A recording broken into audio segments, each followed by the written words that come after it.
महाप्रज्ञ गुरवे नमः।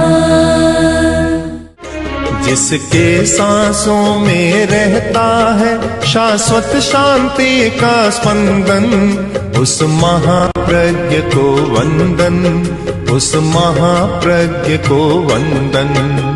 सत्य अहिंसा अनेकांत को अर्पित जिसका तन मन, उस महाप्रज्ञ को वंदन, उस महाप्रज्ञ को वंदन।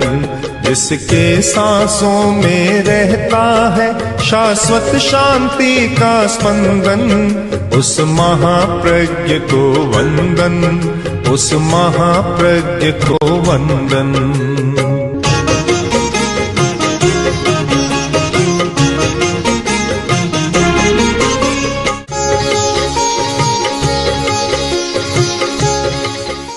की रक्षा कैसे करें, आत्मा की रक्षा कैसे करें? तो पहली बात ये बतलाई कि नित्यं क्रोधात् तपो रक्षेत्। अगर तुम तप करते हो, तपस्वी हो, तो रक्षा करो किससे? कि क्रोध से कहीं क्रोध तपस्या के पास न आ जाए। बड़ी कठिनाई है कि तपस्वी के साथ क्रोध जुड़ा हुआ है। यह भी कोई कैसा पता नहीं जोड़ा कैसे मिल जाता है।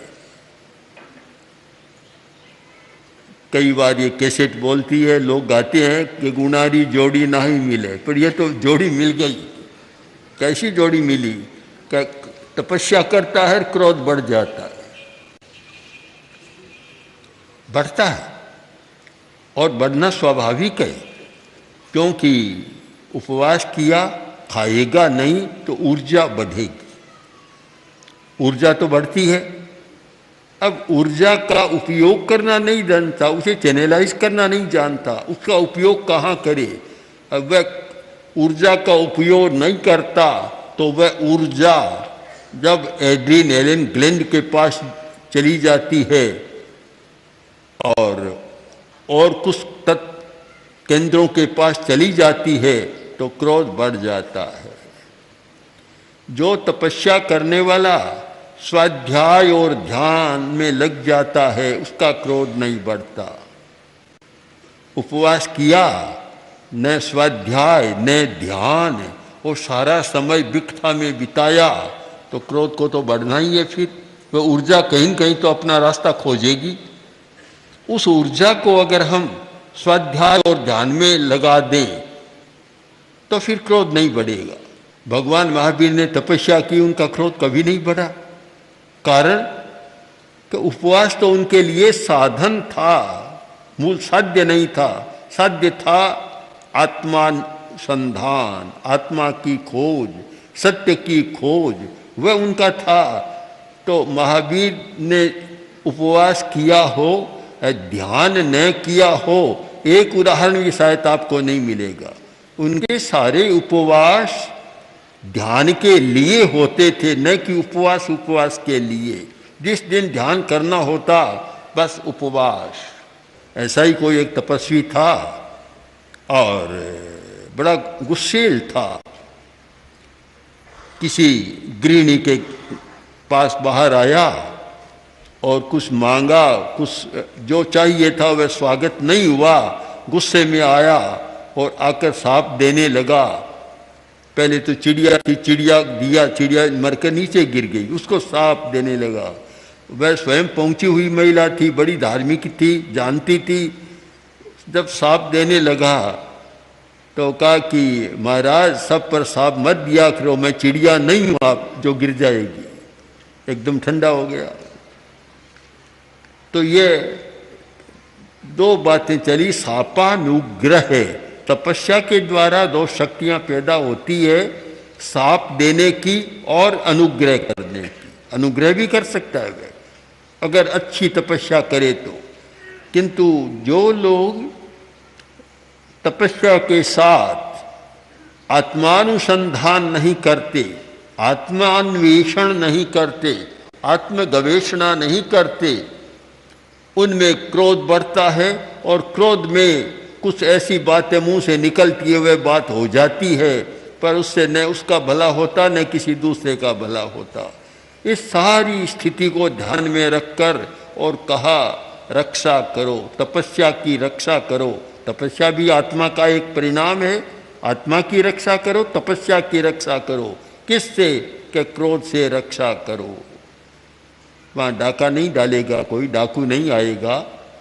क्रोध सबसे बड़ा भयंकर डाकू या कुछ भी मान लो, उससे रक्षा करो। दूसरी बात, श्रियम रक्षेच मत्सरात्। अगर तुम्हारे पास लक्ष्मी है या आभा है, शोभा है, वैभव है, संपत्ति है, उसकी रक्षा मात्सर्य से करो, मत्सर भाव से। ईर्ष्या, स्पर्धा, इससे उसकी रक्षा करो कि ईर्ष्या उसके पास न आए, मात्सर्य न आए, यानी दूसरे के प्रति घृणा की भावना, ओछेपन की भावना या उसके अवमान की भावना तुम्हारे मन में न आए। तो लक्ष्मी की रक्षा करो। अगर मात्सर्य आया तो संपत्ति तुम्हारे पास टिक नहीं पाएगी।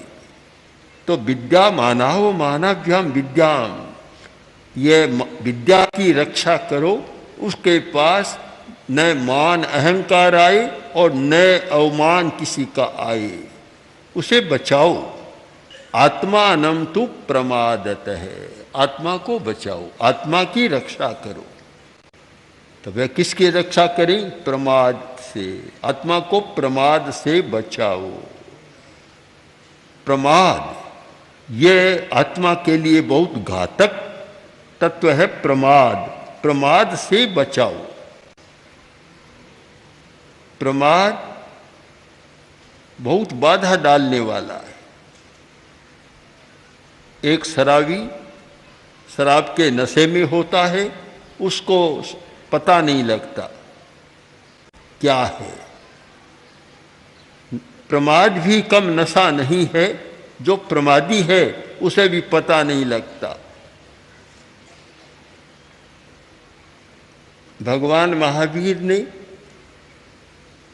साधना के लिए किसी एक शब्द को प्रमुख रखा तो वह है अप्रमाद, जागरूकता। सदा जागरूक रहो, सो मत, जागरूक रहो। प्रमाद का मतलब है विस्मृति, भूल जाना। प्रमाद का अर्थ है सो जाना, मूर्छा में चले जाना। भूल जाता है आदमी, अपने आप को भूल जाता है। और यदि हम ध्यान से देखें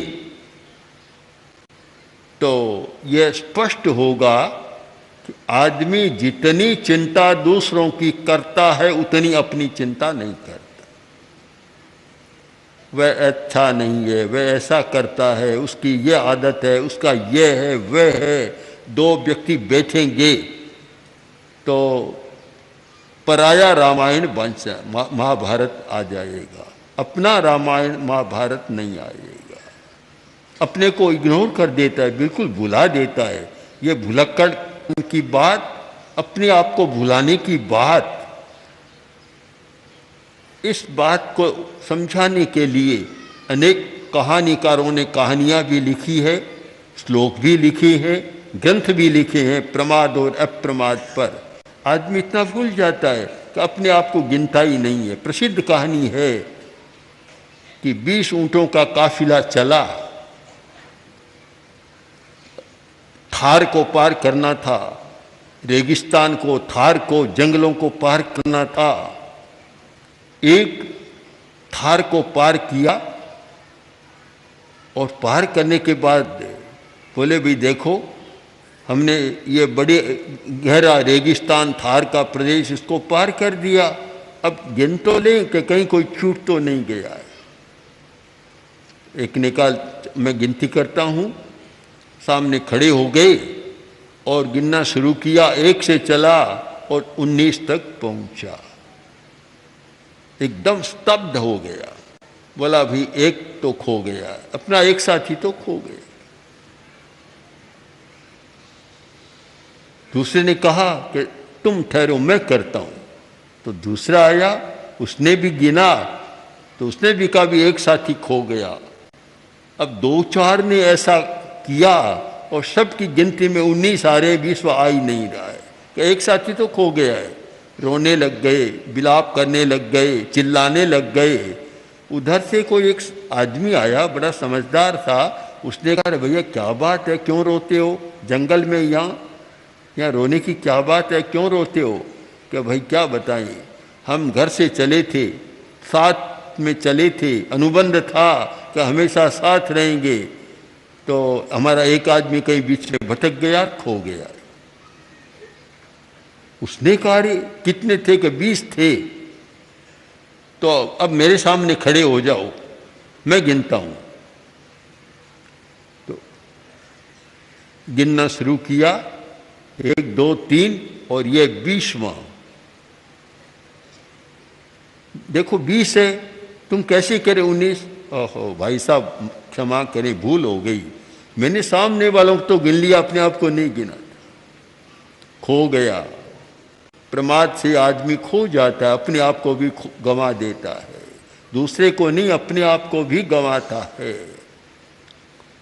तो बड़ी कठिनाई है कि प्रमाद के कारण आदमी अपने आप को भूल जाता है।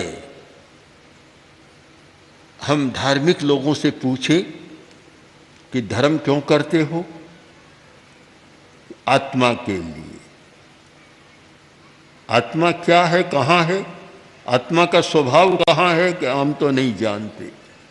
जिसके लिए धर्म करते और उसको भी नहीं जानते, कितना बड़ा प्रमाद है। यही तो है प्रमाद, विस्मृति, कि हमें उसकी स्मृति नहीं है कि मैं किसके लिए जा रहा हूँ।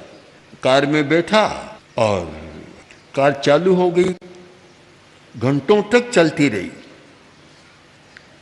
आखिर बोले, ड्राइवर बोला कि भैया बताओ कहाँ जाना है, या आ गया तुम बता रही कहाँ जाना है? कभी अब तो पता तो मैं भूल गया हूँ। यह है प्रमाद, विस्मृति, अपने लक्ष्य को भूल जाना, अपने कर्तव्य को भूल जाना, अपने गंतव्य को भूल जाना, यह है हमारा प्रमाद। और आत्मा को प्रमाद से बचाओ, यानी आत्मा के स्वरूप को जानने का प्रयत्न करो, उसे भुलाओ मत। अगर ये पूछा जाए कि 24 घंटों में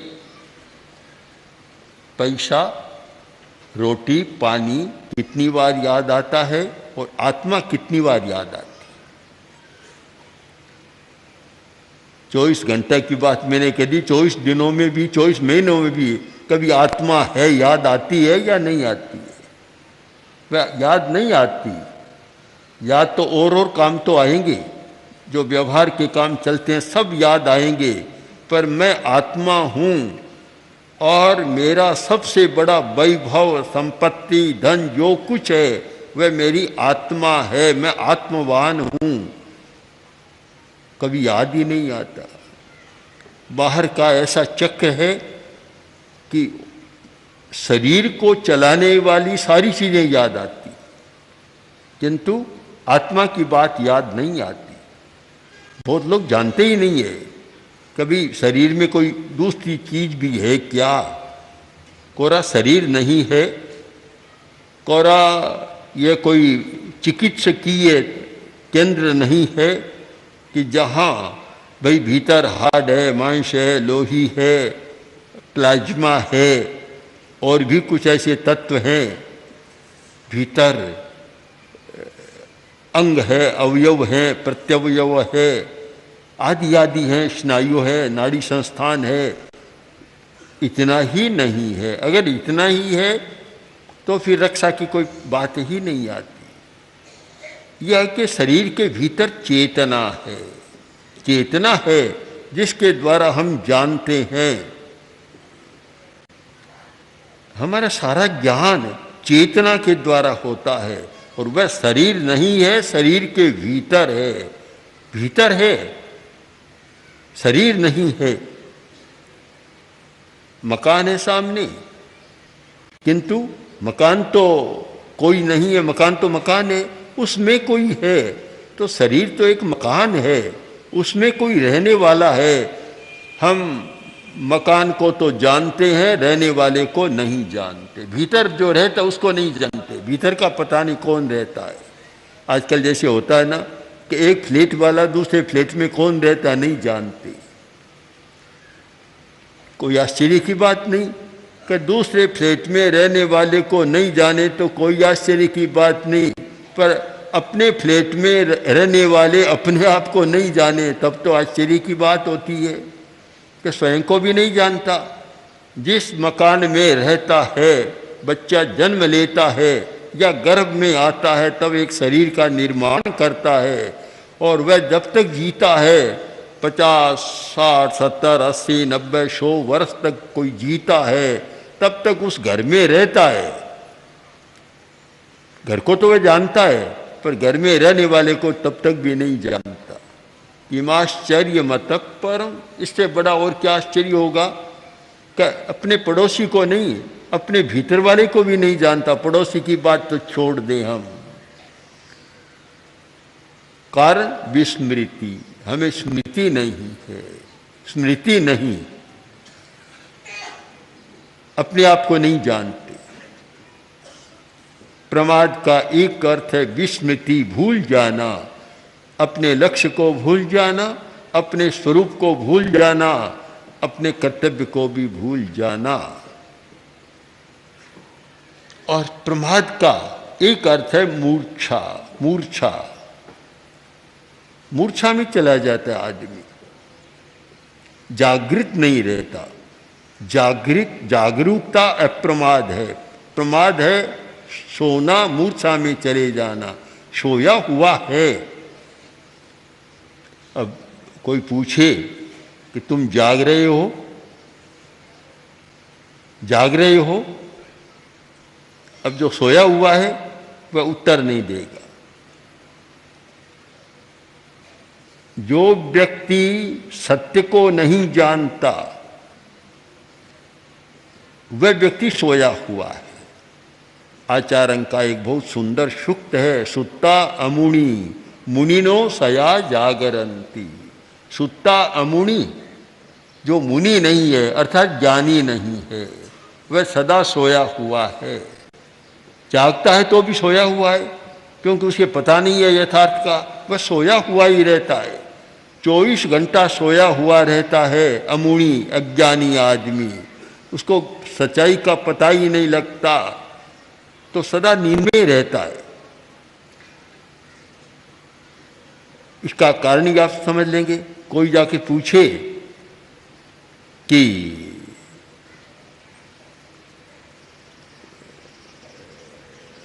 तुम्हारे भीतर आत्मा है, मुझे पता नहीं, मुझे पता नहीं। जैसे कोई जाकर पूछे कि तुम्हारे घर एक आदमी आया था, वह अब कहाँ है, कि मुझे पता नहीं। ठीक उत्तर यही हो गया कि तुम कौन हो। महर्षि रमण ने इस सूत्र को ही साधना का सूत्र बना लिया था कि मैं कौन हूं, तुम कौन हो, मैं कौन हूं। बस मैं कौन हूं, इस बात पर चलते चलते मैं कहाँ कौन हूं शायद पहुंच जाता है आदमी, पर इसको पता ही नहीं कि मैं कौन हूं। जानते ही नहीं। क्यों नहीं जानते? कि प्रमाद के कारण, मूर्छा के कारण के जागरूक नहीं बना, अपने प्रति जागरूक नहीं बना। और ये बहुत बड़ी सच्चाई है कि जितना दूसरे के प्रति जागरूक है, बाहर के प्रति जागरूक है, भीतर के प्रति उतना जागरूक नहीं है। चोरी हो गई घर में और मालिक ने पहरेदार को बुलाया, बुलाकर कहा देखो रात को चोरी हो गई, तुम कहाँ थे? क्या मालिक में ड्यूटी पर था, दरवाजे पर ही बैठा था।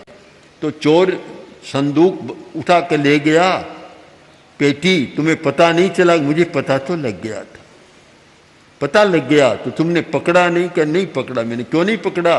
कि मैंने चिंतन कर लिया, सोच लिया था मैंने कि पेटी ले जा रहा है, कोई बात नहीं, चाबी तो मेरे मालिक के पास है, ले जाकर खोलेगा कैसे, भीतर वाला तो मिलेगा नहीं इसको, इसलिए मैंने उसको नहीं पकड़ा। आदमी चाबी पर बाहर की बात पर ध्यान देता है, भीतर की बात पर ध्यान नहीं देता। चाबियां तो अलग अलग हो सकती है, कितनी मिल सकती है, पर जो भीतर में है वह जवाहरात तो बाहर मिलेगा नहीं, वह तो चला जाएगा, चाबी तो फिर मिल जाएगी, पर सारा ध्यान बाहर पर आकृष्ट है। और हम अगर ध्यान से देखें तो एक आदमी अपने शरीर के लिए जितना समय लगाता है, शरीर के लिए जितनी साज सज्जा करता है, जितना ध्यान देता है, क्या उतना शरीर के भीतर रहने वाले के प्रति ध्यान देता है? नहीं देता। पहले तो भीतर कोई रहने वाला ये जानता ही नहीं तो ध्यान क्या देगा? पर शरीर को ही जानता है, शरीर दिखाई दे रहा है, भीतर रहने वाला दिखाई नहीं देता, कैसे करेगा? इसीलिए ठीक कहा, आत्मानं तु प्रमादतः, आत्मा की रक्षा प्रमाद से करो। पहली बात है कि विस्मृति मत करो, आत्मा की विस्मृति मत करो। मैं आत्मा हूँ, मैं शरीर नहीं हूँ, इस बात की कभी विस्मृति मत करो। जो व्यक्ति इसकी विस्मृति करता है कि मैं आत्मा हूँ, शरीर नहीं हूँ, वह शायद कोई अच्छा धार्मिक हो सकता है, ये मानने में मुझे तो कठिनाई होती है। उसको अच्छा धार्मिक कैसे कहा जाए? परंपरागत धार्मिक हो सकता है, जन्मना धार्मिक हो सकता है, अनुयायी के रूप में धार्मिक हो सकता है, किंतु एक तेजस्वी साधक के रूप में वह धार्मिक नहीं हो सकता जिसको इस बात की स्मृति नहीं रहती कि मैं शरीर नहीं हूँ, मैं आत्मा हूँ। मैं आत्मा हूँ यह पहले नंबर की बात, और मैं शरीर हूँ दूसरे नंबर की बात है। क्योंकि मैं शरीर में हूँ इसलिए मैं शरीर हूँ कह भी दे, पर वास्तव में मैं शरीर नहीं हूँ। यह है कि मेरा घर है, मेरा घर, शरीर तो है मेरा बाहर का घर, यानी मिला हुआ घर है। मेरा अपना घर तो मेरी आत्मा है जहाँ की मैं सदा रहता हूँ, मेरी चेतना है। अनुयोग द्वार सूत्र में एक बहुत सुंदर प्रसंग है। नए की मीमांसा करते समय कहा गया, पूछा गया कि तुम कहाँ रहते हो? उसने कहा मैं लोक में रहता हूँ। अरे लोक तो बहुत बड़ा है। फिर पूछा कहाँ रहते हो? तब बोला कि मैं भारत क्षेत्र में रहता हूँ, या आज की भाषा में कह दो कि मैं एशिया खंड में रहता हूँ, यूरोप में कहीं रहता हूँ। तो अभी भारत तो बहुत बड़ा है, कहाँ रहते हो? हम उस उदाहरण को इस भाषा में बदल दें कि मैं राजस्थान में रहता हूँ। तो राजस्थान तो बहुत बड़ा है, कहाँ रहते हो? तो फिर हम वर्तमान की बात को ले लें कि सिरियारी में रहता हूँ। तो सिरियारी का क्षेत्र तो बहुत बड़ा है, कहाँ रहते हो? तो कोई कह दे मैं हेम अतिथि गृह में रहता हूँ। वह तो बहुत बड़ा है, कहाँ रहते हो? कि अमुक नंबर के कमरे में रहता हूँ। कि कमरा तो बहुत बड़ा है, कहाँ रहते हो? कि उस खाट पर मंच पर बैठता हूँ, तो वह तो बहुत बड़ी है।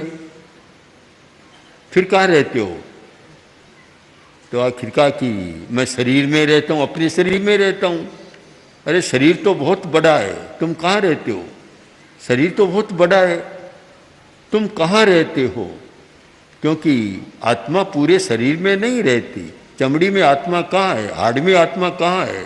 आत्मा रहती है तो नाड़ी तंत्र में तो हो सकती है, जो हमारा नर्वस सिस्टम है वहाँ तो आत्मा की चेतना रहती है, पर इनमें चेतना कहाँ है? बाहर तो कोई चेतना नहीं है। तो शरीर तो बहुत बड़ा है, शरीर में तो इतनी पोल है, कोई आदमी मुंह खोले तो भीतर क्या पोल ही पोल दिखती है, गड्ढा सा दिखता और है क्या भीतर? भीतर में सारा पोल पोल है। कहाँ रहते हो? तब बोला मैं मेरे आत्म प्रदेशों में रहता हूँ, इस केंद्र में रहता हूँ। अब कहाँ से कहाँ तक चले गए? मैं कहाँ रहता हूँ? मैं कौन हूँ, कहाँ हूँ? बस जो इसकी विस्मृति करता है यह है प्रमाद।